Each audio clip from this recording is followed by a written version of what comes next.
So before we bring up our next guest, I just want to say, Geechee, shout out to you for making this connection. Somebody I've been watching for a very long time, pretty much since the early stages of his now blossoming platform, and someone I've learned a lot from. Someone who's doing, I think, very righteous work.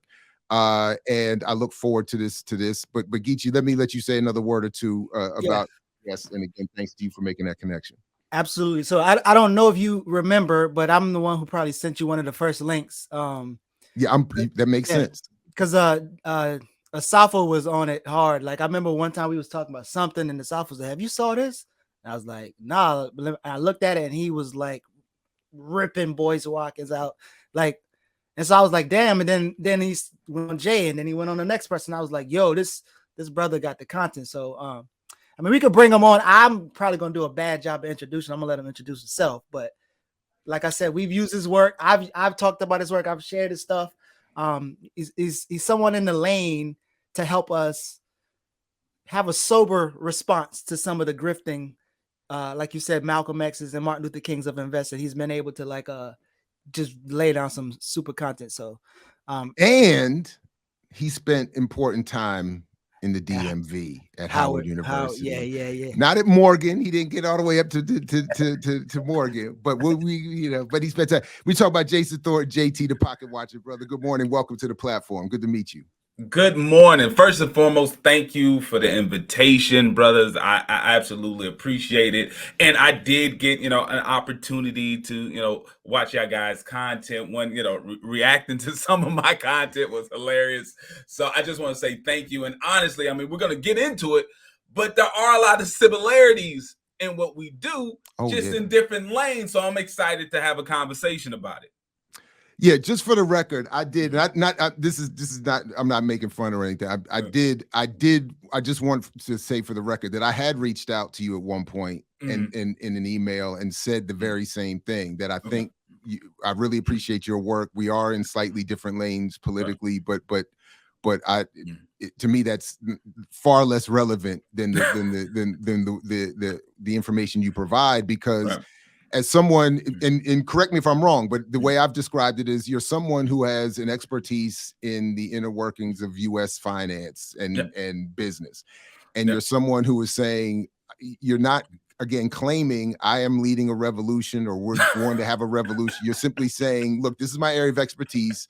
And if you're going to engage in business practices or banking or investing or whatever, consider dealing with some actual experts and not these YouTube, charlatans who are ripping off our people. And that to me is enough. Like that was like, to me, that's enough. Like I don't expect, or like I don't think we all have to be in the same political lane. So anyway, that's how I see the work that you do and why I think it's very important. And I'm glad that your platform is growing as it has been. I think that's good. It's a good sign.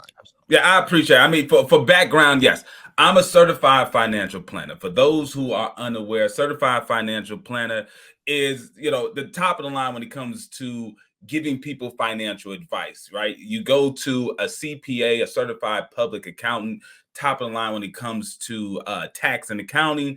That's how it is with a CFP in the investing and money management area. And my channel, Pocket Watching with JT, it started from the fact that, yes, I am a licensed financial advisor.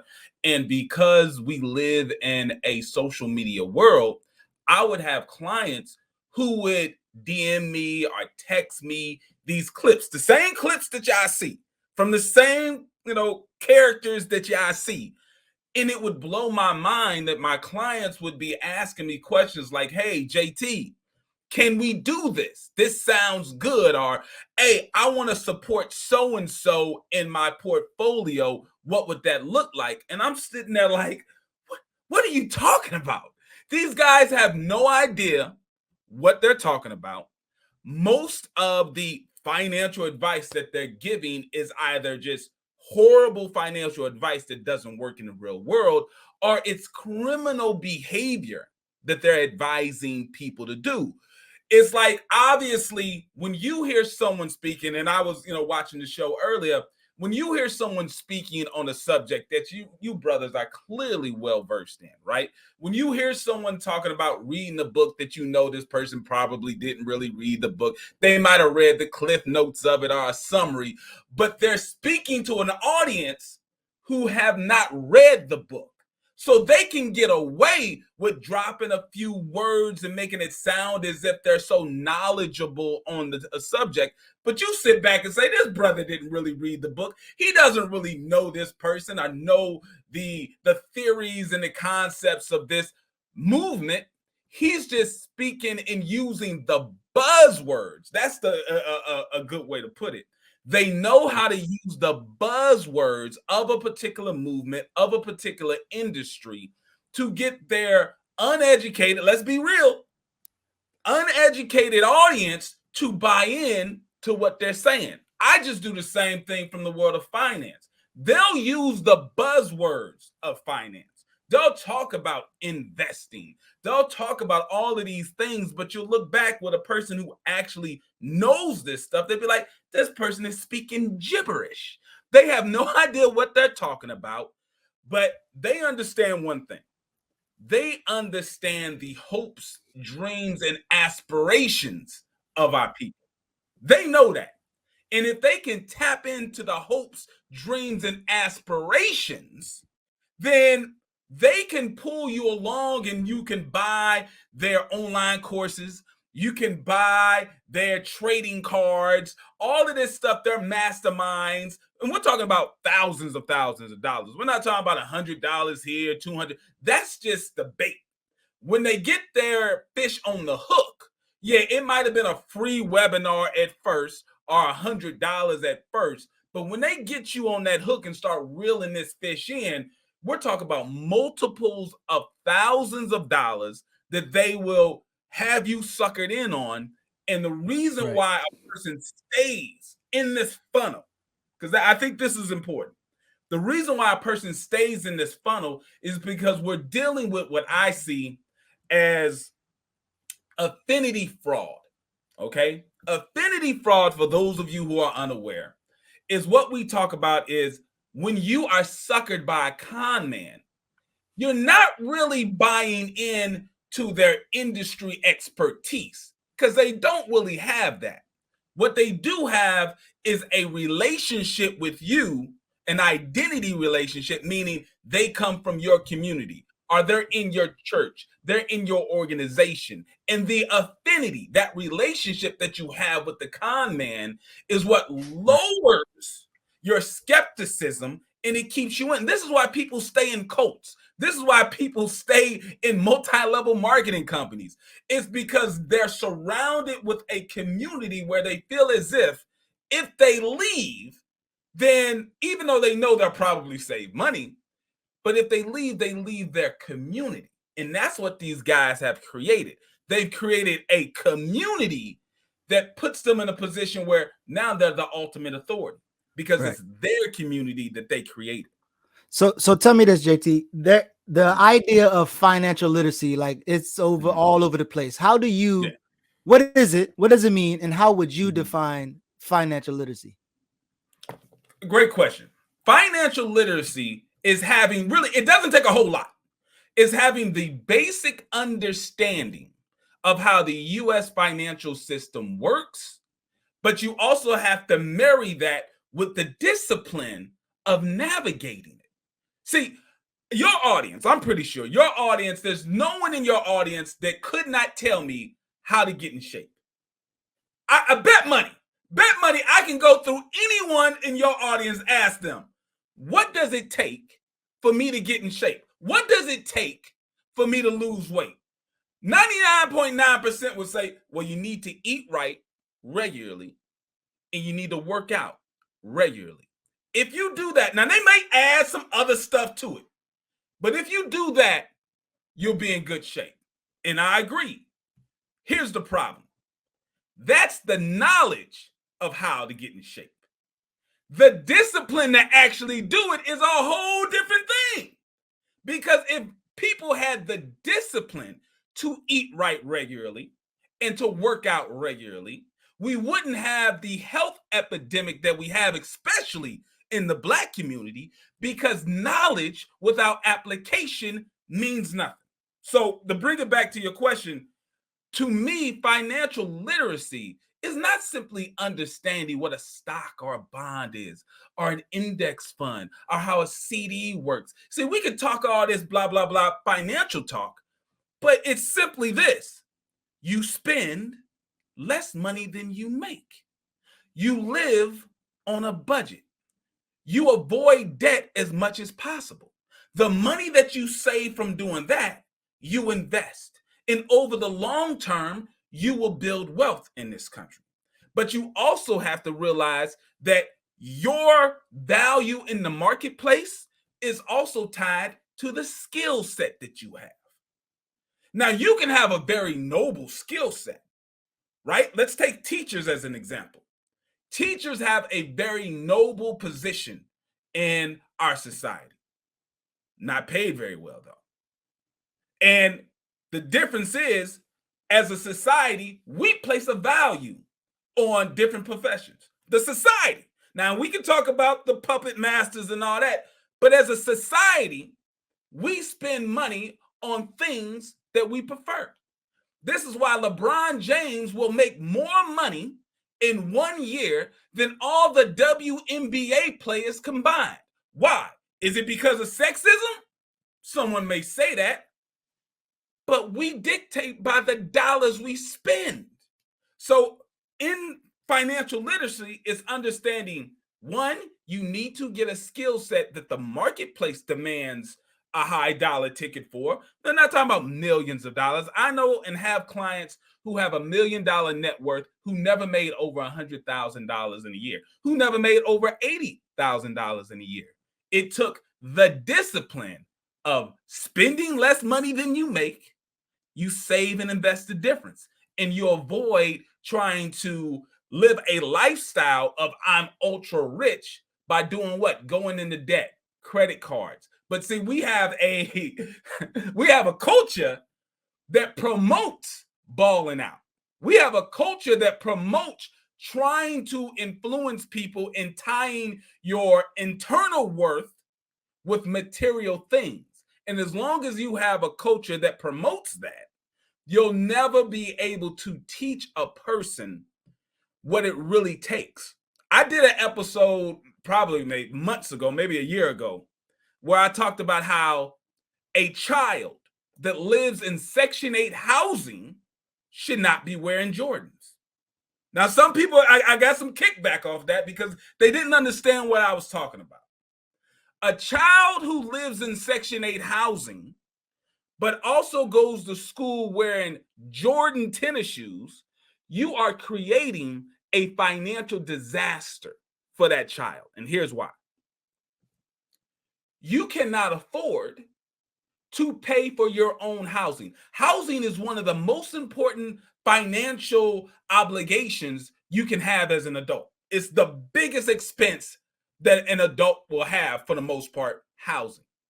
Well, when you have Section 8 housing, meaning that the government is subsidizing your housing, you should not be in a position where you're giving your children very expensive tennis shoes, because now you're tying that child's mind to think and believe that their worth is in material things, and they should go after the material things even before the basic needs of any human being. Right? I remember having an argument with a kid when I was in middle school.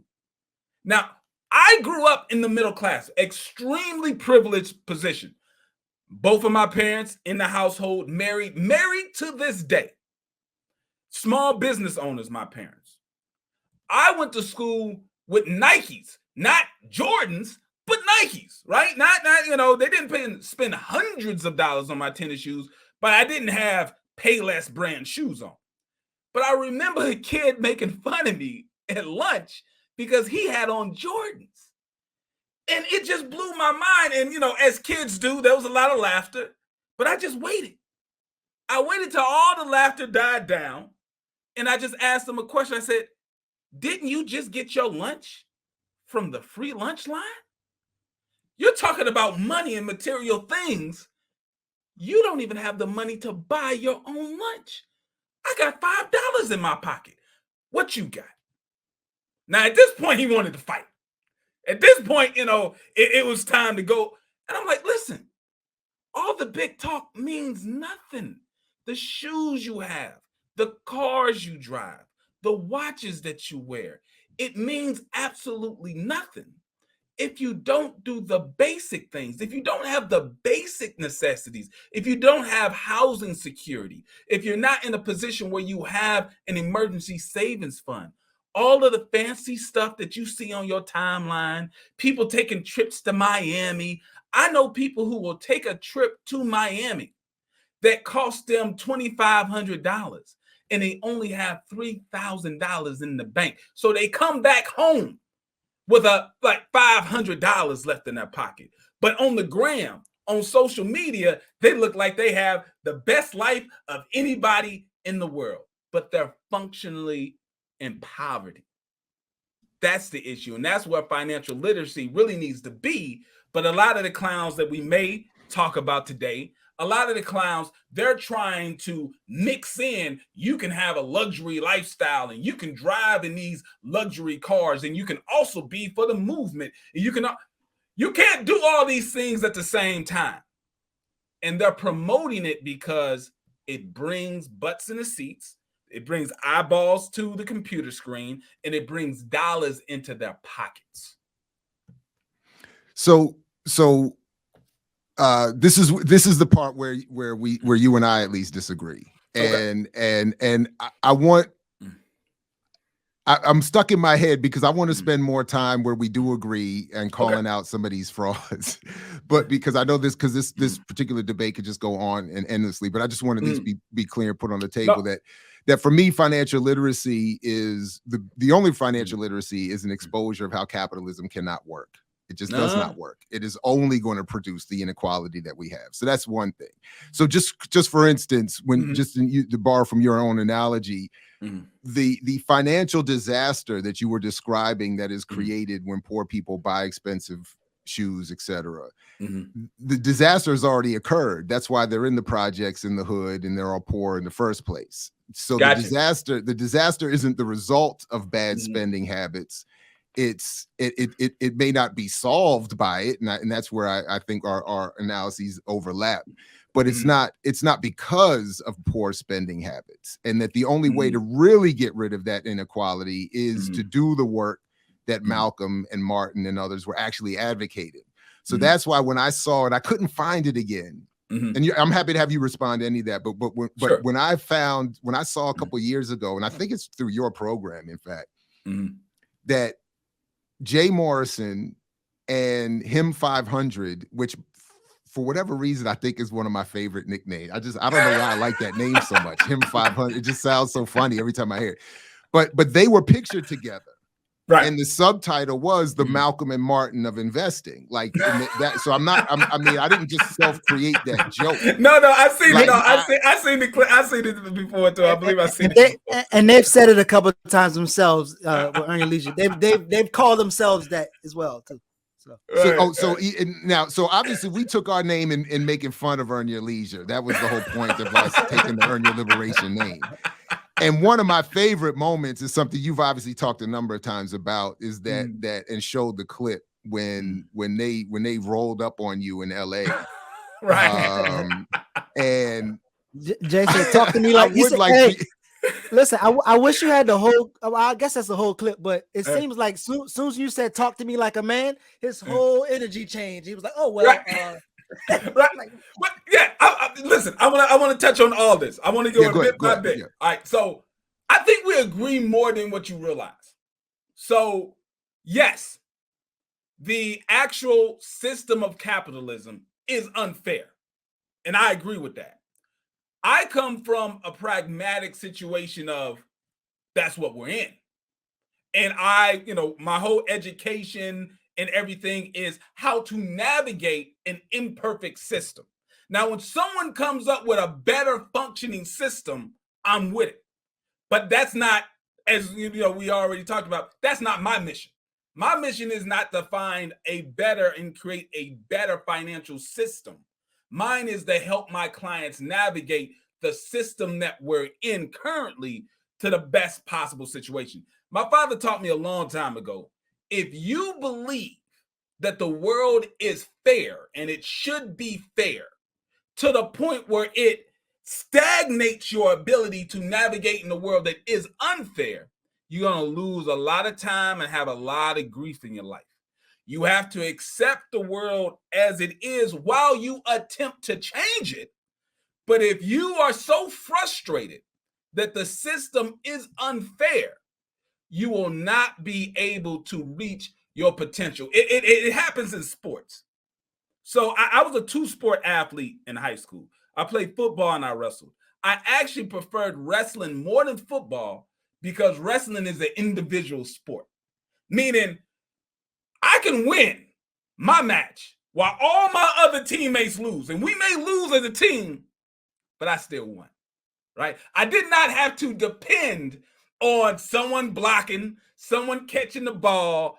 At the end of the day, I shook my opponent's hand. If I picked him up and put him on his back for long enough, I won my match.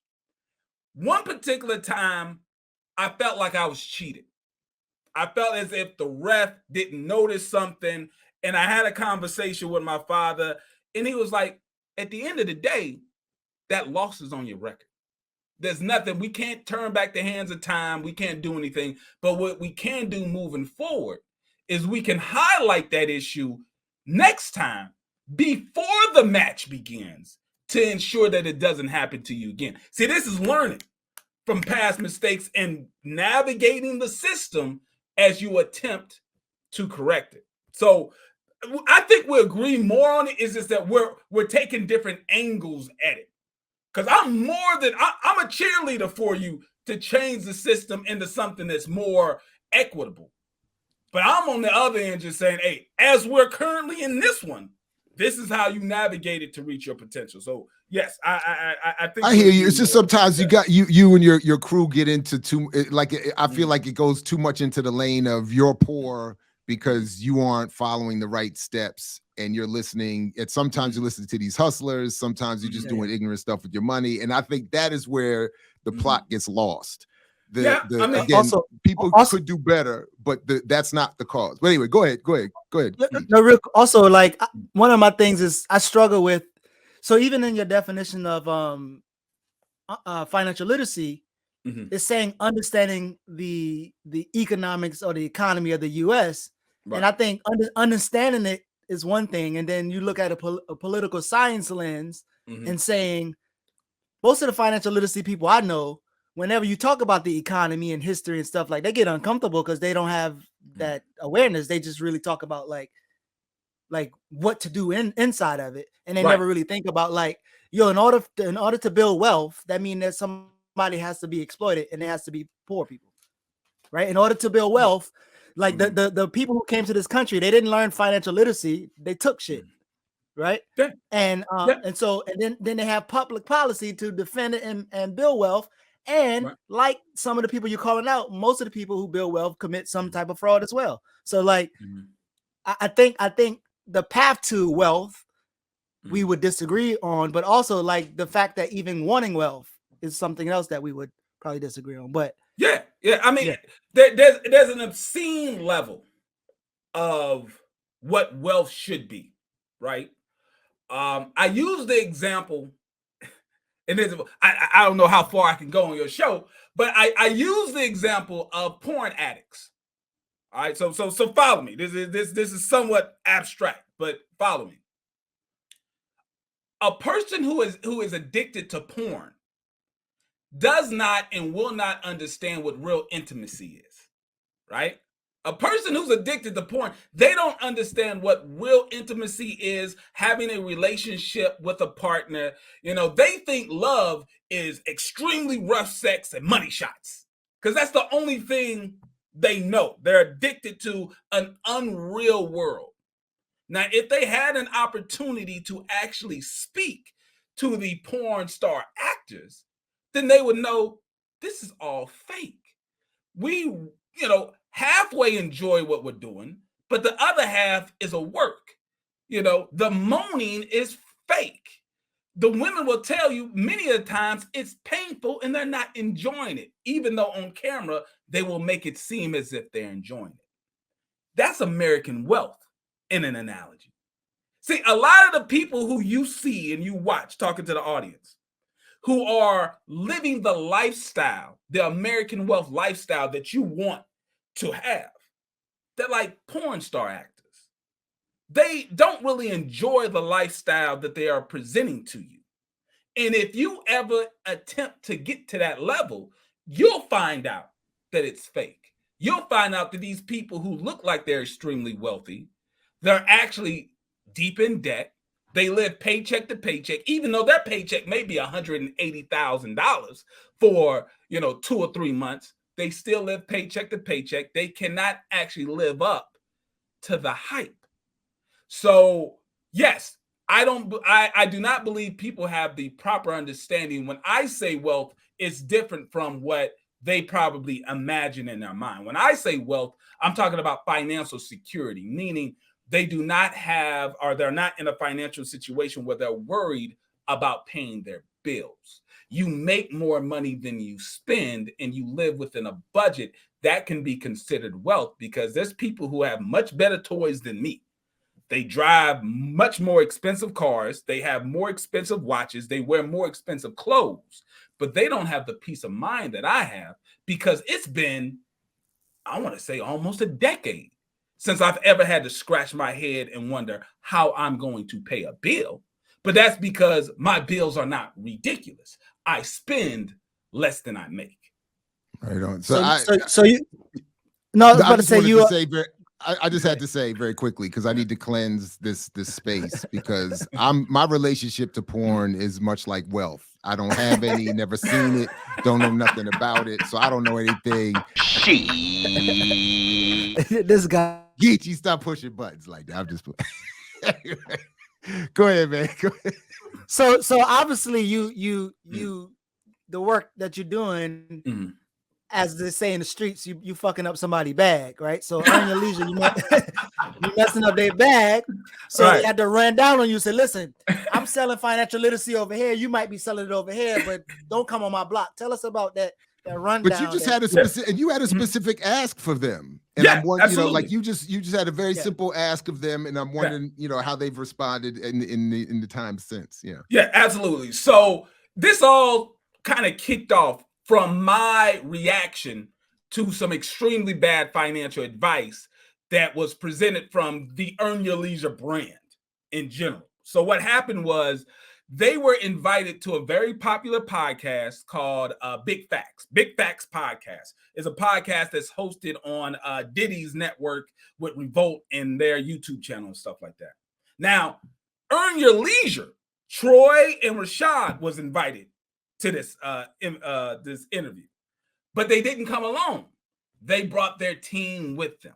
And while they were being interviewed by the Big Facts podcast, they actually invited some of the people who they brought with them. They weren't invited. They just had an entourage. They invited some of the people that they brought with them to answer some of the questions. And one particular person, him 500, answered a question about being able to invest using other people's money, invest using the bank's money. And ultimately what he described was bank fraud. Going to a bank, telling them that, you wanted to buy a used car, but you don't plan on buying a used car. Go online and find someone selling a car online, get the VIN number of the car and all of this, and give that information to the bank. This is bank fraud, to be clear. Then how are you going to get the money for the car? Oh, well, they'll write a check to the person you're supposed to be buying the car from. Okay, so now you're lying about who owns this car, because clearly you're not trying to buy the car. But then you cash the check, use that money to invest in crypto, use that money to do all of the various plays that they're talking about. So clearly this is bank fraud. I created a video reacting to it, calling it out for what it is. At first, Earn Your Leisure, they was giving kickback. They were saying, no, this isn't bank fraud. The guy, because they're not going to name me, because they don't obviously want to put too much of a light on it, but they was like, the guy, he doesn't know what he's talking about. This is like the first few days after I make the video. Then eventually, when the video starts kind of somewhat going viral in our space, they had to come out and admit, oh yeah, this does look like it's bank fraud, and him 500 does have to create a video, an apology a video, and then they just try to move on. But then I see another thing, like they sent a cease and desist letter to me to get the video took down. And I'm sitting there like, no, you can't just hide your mistake. You need to come out and say, hey, what he said was wrong. They don't like doing that. These are guys who, if you call out a mistake in their content, they'll either ignore it. If it gets too big, they'll take the video down, but they won't address and correct the problem. So I'm on a family vacation in LA. And we're on a Hollywood walk of stars, right? That Hollywood stars. And I see Eddie Murphy. Listen, I was born in 1983. Eddie Murphy is a huge figure for people of my generation. I grew up on Beverly Hills Cop, right? Coming to America. So I'm down like with my wife and we're like looking at Eddie Murphy's star. And my friend who's on the vacation with us, he's taking a picture of us in front of the star. This is how some of this was actually captured, because the camera was already out, because we're tourists at this point, and he's taking pictures and videos. And out of nowhere, I hear someone walk up talking, you talk a lot of shit on the internet. And the first thing, to be honest, I said to myself, yeah, I do. Absolutely. I'm not running away from that. I absolutely do. But I look up and it's this guy. Now, understand, most people don't, when we're on TV or on the computer screen, you don't really know us, right? Like you might recognize faces, but you don't see us in real life. So at first, I'm not sure who this is.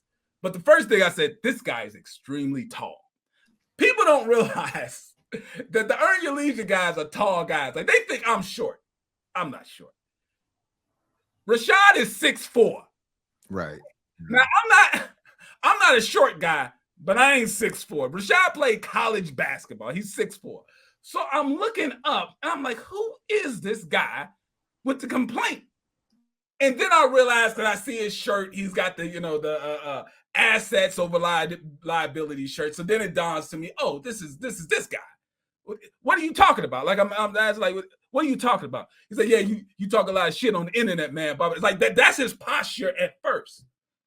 What he doesn't realize is I am so stubborn. I'm not a brave man. Let's be clear. I'm no superhero.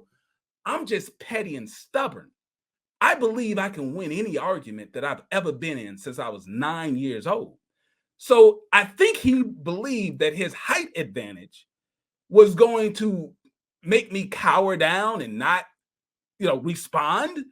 But I'm so petty and stubborn. No, I immediately start talking to him like, hey, this is the issue, right? You're online cheerleading him 500 as he tells people to commit bank fraud.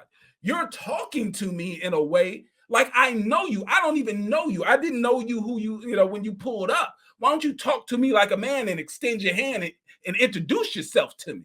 That's when he did start to back down. Like he realized he came with the wrong flavor and he decided to talk like a rational person.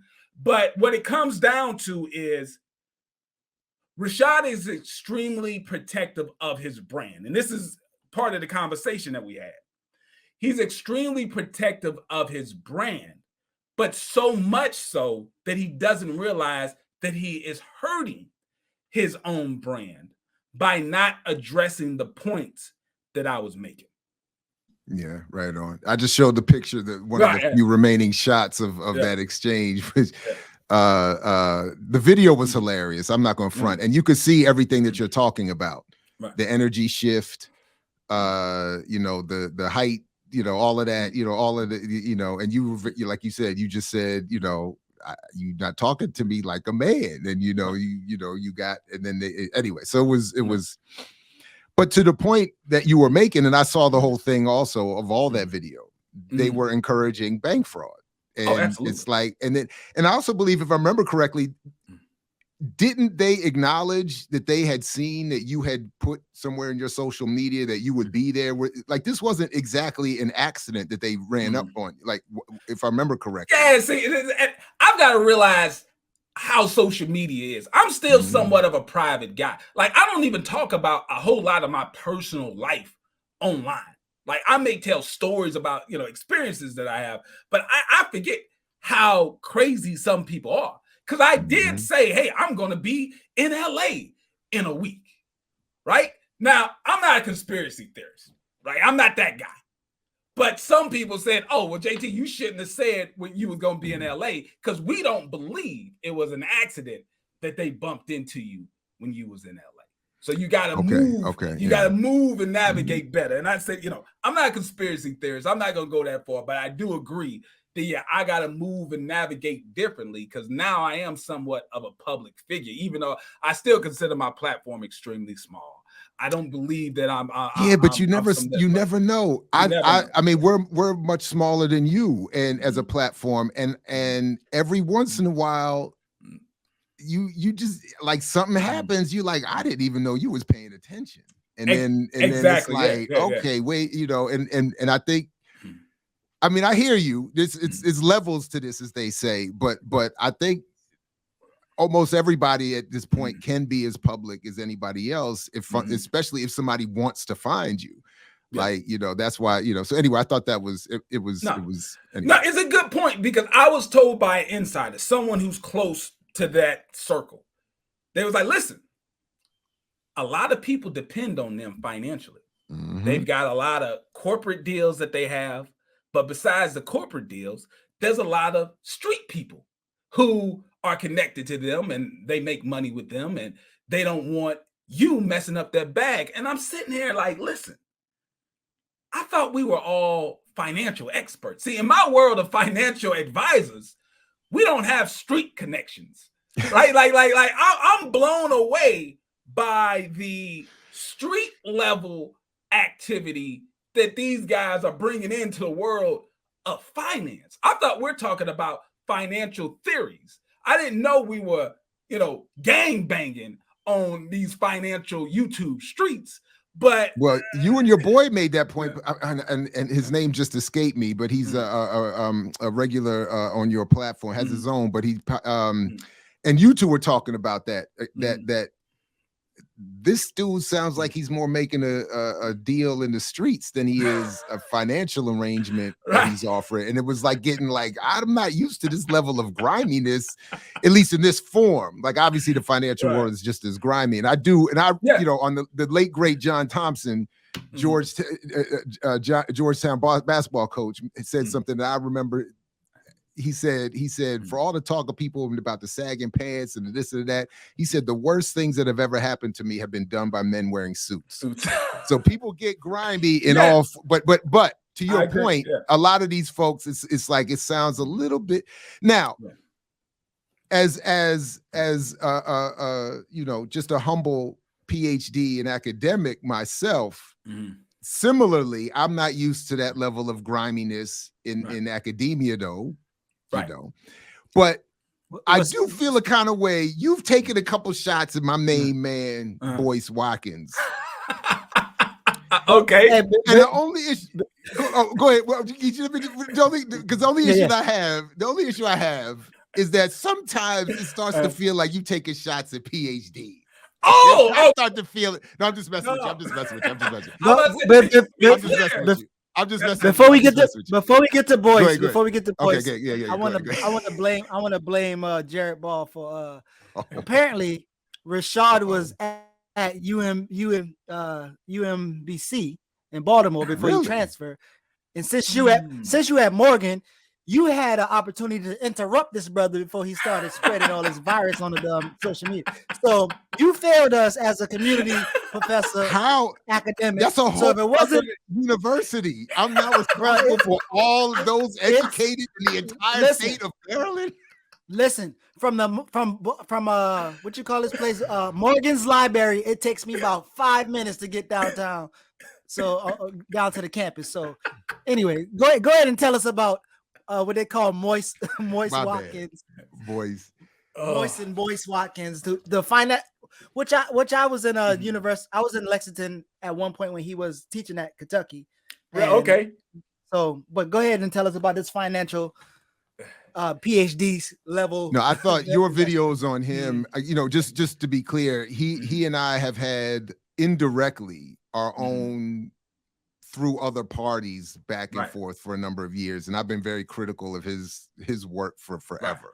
Yeah. And in fact, my focus specifically on the concept and mythology of buying power, he was the first spokesperson I wrote about more than a decade ago on that subject as being one of the loudest voices misrepresenting this concept. And I was trying to point out, to the point I think you've made very well, the fact of his having a PhD that is somehow related to finance confuses people into thinking he knows what he's talking about. And he does not. So even as someone whose PhD is in media studies, anyone who, so I couched it in a critique of his media presentation and the narratives he was promoting in media. But anyone who takes any time to study financial data or any economic history can see very clearly, or should see very clearly, he is wildly misrepresenting himself and all, so many different things. So when I saw your videos, I started catching up to your work on it. I was like, man, keep going. But anyway, But Boyce is an interesting character. He's an interesting character. One thing on his interactions with me, it's the weirdest thing. He'll watch a video and he'll make a comment. And for those of you who are unaware with YouTube, if another YouTuber comments on your video, like YouTube sends you like a more urgent notification, right? If an everyday person comments, it shows up on your feed and you get to read it. But if a YouTuber of a particular size comments, YouTube really pushes that notification to you to let you know. Now, you will not see any of the comments that he's made on my videos because he immediately deletes them. It's the weirdest thing. Like he'll make a comment and before I can even respond, he'll delete it. It's the weirdest thing. So that part of his character seems a little odd to me.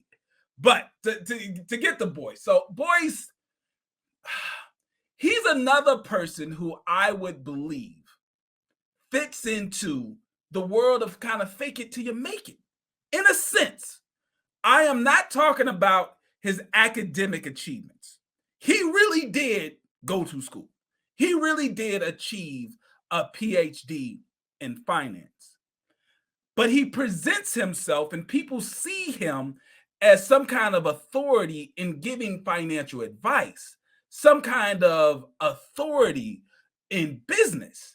This is a man who never created a successful business until he was online, right? This is a man who also never actually engaged in the industry of finance and giving people financial advice, being responsible for helping a Black family, because I have helped several Black families because a majority of my clients are Black, helping and navigating a Black family into building wealth. He's never done that. He went to school, he graduated, and then he immediately went into academia teaching finance. And it's like, first time I saw him, he was Bill O'Reilly's punching bag. Like I can go back that far. That's when I first met online, right? On TV and in media, Boyce Watkins. He was just a punching bag for Bill O'Reilly. And I don't understand how he translates that into being some sort of authority when it comes to like civil rights issues, Black wealth, and doing like this. This isn't a person who's ever dealt with the investing and wealth industry to actually have a real conversation on wealth. And his tactics are the same as the fake guru. So here's the crazy part of this. A man who does have the academic chops of having a PhD in finance, he uses the same exact online gimmicks of all the other fake gurus who never been to school and studied the subject, definitely never been licensed financial advisors, but he uses the same tactics and he tries to tie in not into his academic knowledge, he tries to tie his audience into Black trauma. Right? When the man talked about how the Black community gave Popeye's chicken so much money, it goes to show you he does not know what he's talking about.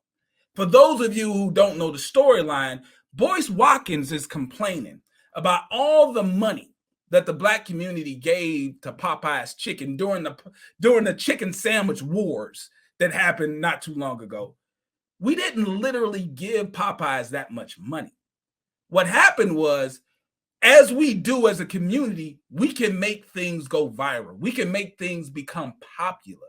And there was an article that came out that talked about how much free publicity Popeye's chickens got from the Black community and how much, like, what would it have cost if Popeyes actually had to pay for the advertising? He related that to actual real dollars. Like, we really gave them that much in money. And his complaint, in the way he translates that, is, why don't we support Black companies with our dollars in the same way that we supported Popeye's chicken? And it just goes to show you that the man speaks on topics that he does not understand, but he knows the buzzwords. He knows the trigger words for his audience to get them to either tune in, buy his courses, get his coaching and all of this stuff. Like, I don't understand how a man can claim he has like a Black millionaire school, business school and stuff. Where are your students? Where are the graduates? Where are all these people who are better off financially because they took on your knowledge? They took on your courses. I don't believe they exist. He's a talking head that the information, his mission statement, his motto, his credo, the things that he's trying to present to his community have no results that we can see, no tangible results, but he will always be there to hop on whatever is trending in the culture to monetize it. That's it. He's talking about Lizzo, a music artist who, okay, yeah, she's overweight. She's an overweight music artist, but you have to give her her talent, right? Why is he talking about Lizzo? Why is he talking about all of these things? Is because that's what interests his audience. And as long as he can keep his audience tied into whatever BS that he's trying to communicate, then he's going to be rewarded monetarily. The issue that we have with a lot of these guys is that my father taught me, and I always reference my father because that's just my upbringing. He said, pay close attention to the personal relationships of a man. Because while he can go out into the world and he can, shake your hand, clap your back, he can look like he's the greatest father to the community. He can look like he's the greatest husband to the community. Pay close attention to his real relationships. Because if he dogs out his real relationships, the people that he knows, then you don't have a hope of having a fair and honest relationship. Well, look at his relationships. The many people that he's brought onto his platform that he's partnered with, he's always falling out with people. And they have complaints about his business practices and his character. If a person can't keep strong relationships with people that they actually know and interact with, everything that you see in public is a fake. It's all a show. Because a person is going to be true and honest when they're reserved and when the camera's off. When the camera's on, you're getting a performance.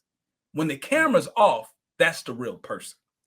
So Jay, we about to wrap up in a few. But so one of the things that we would definitely want to send you is or introduce you to is one of Jared's books. He has a second edition coming out, but the myth and propaganda of Black buying power. And mainly because the idea of financial literacy normally comes wrapped in this idea of Black folks have all this money to spend and they miss spending it. And so we definitely want to send you that. But this last question for me, there's I appreciate the commercial, by the way, the promo. I didn't, but but we definitely want to. I want you to check that out and then I'm with it. Get back with us. Yeah. But so one of the questions, the last question I have is all their names. There's Aristotle the genius. This is all these people. Tony the Closer. Yeah. So Tony the Closer was with one of them, and he seems to be, I guess, connected to you, and he might be one of the people we call grifters that you might maybe agree with more than the rest of them. But what particular about Tony the Closer you see that is not the same as him 500, Earn Your Leisure, Willie Gallo, what's his Willie? Not Willie. What's Willie and Willie and not Willie. Gillian Wallow. There we go. Anyway. But how do you distinguish between who you think needs to be critical, who you need to target critically, and who you think is more or less legit benign, I guess? Yeah. Well, I mean, a lot of my content comes from viewer recommendations, right? And what ends up happening is they will send me a video of someone saying like bad financial advice, or you'll have a victim of their predatory situation. And I'll review that and say, okay, I'm going to react to someone saying something silly in finance, or I'm going to react to an alleged victim of their predatory practices. So that's one of the main things that I look at, because there's going to be many people that I disagree with on particular things, right? Having a disagreement on fundamental things that a person may have done or that they do isn't the highlight of what I do online. The focus is I want to dispel myths around how you can actually build wealth and how finance actually works. So if I go and take a look at a person like him 500, and he's actively telling people to commit bank fraud, that's easy, right? When it comes to like Tony the Closer, like people don't realize, like I've had conversations with Tony where he explains things that I agree with when he talks about how, like Tony, for people who don't know, Tony the Closer is a guy in real estate who also sells courses on, how a person can get into real estate. And I viewed a lot of his material that he teaches his students. I've never seen him teach them to do something that is illegal, right? People think that JT just hates people who sell courses. I don't care if you sell a course online. I care about, does the course have fraudulent material in it? And are you predatory in the way that you're trying to sell the course? So there's many people that I could probably pull up and I can pick apart and be petty on my differences with. There's many, but I reserve, because once again, I'm not a full-time YouTuber. I actually have a day job. I have a full practice that I do. That's what I do, in my everyday life. I try to focus on the egregious, it's the ridiculous, bad actors in the space. Another thing that I will give Tony credit for, he will absolutely call out things that he sees as predatory. He's not in the clique. Let me say this. He's not in the clique. See, there's a clique of EYL, him 500, Wall Street Trapper, 19 Keys. They are. And Jay Morrison, the God, is coming back. He's no longer in the clique, because he was with Jay. He did some deals with them before, right? So he's no longer. I think. But the fallout that he had with Jay, I believe, and he could speak for himself. The fallout that he had with Jay, because Jay really didn't have a clique. Like if you see Jay Morrison in his comeback tour, he'll explain he didn't have a clique. He was really by himself, and everybody else was like students of his. That's why when there was a conflict between Jay and Tony was able to expose some things that other people weren't, Jay Morrison had a huge fallout. So when it comes to these guys, they're in an infinite circle jerk, right? They'll do a conference, like EYL will do a conference about how to build wealth in America for Black people. And then 2 or 3 months later, Him 500 will do virtually the same exact conference. But instead of Him 500 being the featured speaker there, EYL is now the featured speaker at his event. They even share, this is what I'm told, they share mailing email lists, right? So when you are, when you have squeezed all of your customers out of as much money as possible from your course, you sell the email list to the other fake guru. The other fake guru sells you their email list so you can squeeze a new audience. Well, Tony's not in that group. And based on conversations that I had with him, he doesn't want to be in that group. He's an extreme individual. Like him, love him, or hate him, he's an extreme individual who will call out BS. He will even push information to me. Like he'll show, like people will go to him because his platform is much bigger than mine. People will send him information about potential scamming and stuff like that. And he'll either, do the story himself, but if he feels like he doesn't have the time or it's not really worth it, he'll pass the info to me and say, hey, JT, check this out. So for that, I believe that's a big distinction between guys who are in the industry of fake guru and they protect each other and they created kind of like this whole cabal of working with each other, and a guy like Tony who sells online courses. But I've never seen anyone present information where he's telling people to do things that are either unethical or illegal. He just sells a course. Fair enough. Right on. Oh, matter of fact, I'm gonna blame you for this too. So also that's Jared's fault. Jay Morrison come from Morgan State, so he was at Morgan State at a point. And I think that's a myth because the way Jay Morrison has told his life story so many times, there's so many different versions. No, but his main I know thing is that he was a high school dropout, 3-time felon. Well, I know for a fact he went to Morgan. He ain't finished, I don't think, but I know for a fact he went. Like his best. So friend, that's what it was. He didn't finish. I will say this: I went through his bankruptcy, and he did have student loans on his bankruptcy. Jared, he did have student loans on his bank. All I can say is he never came through my classes. If he was there when I was there, I never had him as a student. So I can't. But you can't keep blaming me for all of Maryland states, the entire states, and all of its institutions failing. Good God. That's what Morgan State is there for, bro.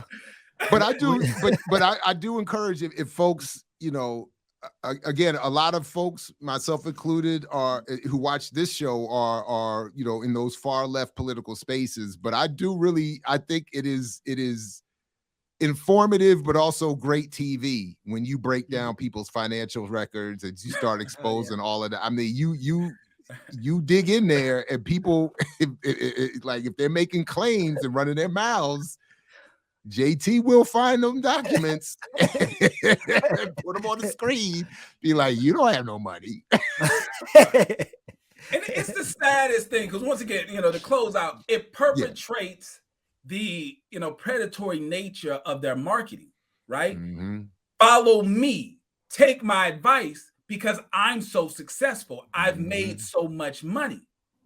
And they're basically lying the entire time. The only time they ever had money in their life was when they sold people how to make money. But the students aren't as successful because their actual advice does not work. They're just, getting people who don't understand how things within the world of finance actually works to pay them money. And you can easily show when people claim that they own real estate is public information.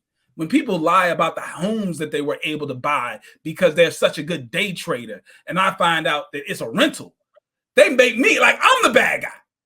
Yeah. I'm the bad guy because you went online telling people that you made millions of dollars day trading, and you were able to buy your dream home in Puerto Rico for $40 million. And I just clearly just go to Puerto Rico's public records and see who owns the home. You don't own the home. I'm the bad guy. Right, I'm the bad guy because I'm digging into your no. If you never presented to the world that you bought that house based on day trading, and that's why your students should buy your $1,000 course on day trading, you did it to yourself. See, I'm the mirror. That's all. I'm the mirror. It's like an obese person who refuses to look at themselves in the mirror to see that what they did to themselves with their health. Don't be mad at the mirror. Look into it, realize what you need to work on, and then get to work. They're mad at me, and I'm only a reflection showing them the reality of what they're in while they try to present this false narrative of who they are. Yeah, I know Jeezy got called out extremely fast when he said, "Man, I own half of Atlanta," and they said, "Bro, you got two buildings, and one of them ran down." Like, it don't take that much, but they'll talk. And here's the issue, and I love that you made that point. Why would someone do something so stupid? Why would they say something that's so easily exposable? Because it works. It works. And they will continue to do these things because they're effective. People don't do things that are not effective, right? Like if it doesn't work, people normally will stop. Only people who are considered insane continue actions that are not effective. Most people who would be considered sane, when they see something doesn't work, they pivot and they go towards things that work. Faking it till you make it. Dealing in Black trauma to monetize Black trauma to make yourself famous and rich works. And we as a community can have a huge impact if we disengage. When we see these predatory behaviors, we disengage and realize, hey, this is the same thing over and over again. A person pops up. They claim to have all this experience. They claim to be for the culture. They claim that they're going to do all of these things. We see absolutely no results, but then they all of a sudden, now they're a celebrity and they're rubbing elbows with rappers and entertainers. And well, hold on. I thought this was a community thing. I thought this was upliftment. Was this upliftment of the community, or was this just simply your personal upliftment? All you got to do is look and see the results. Hey, the link to JT's platform is in the show description. If you aren't already familiar, go ahead and get familiar. It's a great addition to the media diet. And I appreciate you coming through. It was a pleasure, and we'll be in touch because I was just encouraged to ask you about what I should do with this award money I just got. So I might need some financial advice. Absolutely. The number one thing is do nothing. Put it into a high yielding savings account and give yourself time to think. Don't be in a hurry to invest or spend. Give yourself time to breathe. That's why I tell anybody who hits the lottery and stuff like that, people be thinking, oh, I got to hurry up. No. Slow down. Put the money away and relax. That's the number one thing you do when you get big money out of nowhere. Put it up, relax, give yourself time to think before you start getting your shaky hands and start spending that money.